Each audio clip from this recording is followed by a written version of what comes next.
Le tourisme britannique post-Brexit a été un sujet très discuté au cours du Salon du tourisme 2016 qui a récemment fermé ses portes à Londres. Un sondage publié lors du salon montre que la plupart des Britanniques pensent qu'il sera plus coûteux de voyager hors du Royaume-Uni à cause de la faiblesse de la livre sterling.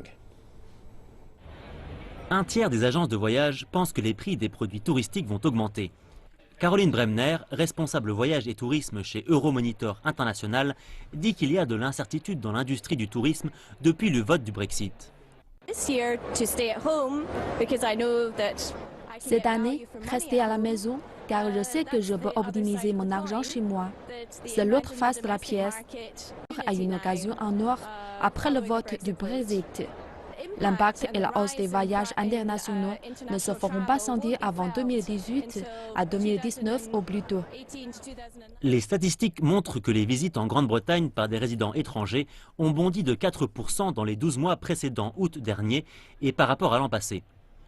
Les touristes ont dépensé environ 22 milliards de livres sterling, soit une hausse de plus de 2% par rapport à l'an dernier. Quelques lignes aériennes ont réduit leurs vols vers la Grande-Bretagne pour maîtriser leurs coûts de fonctionnement.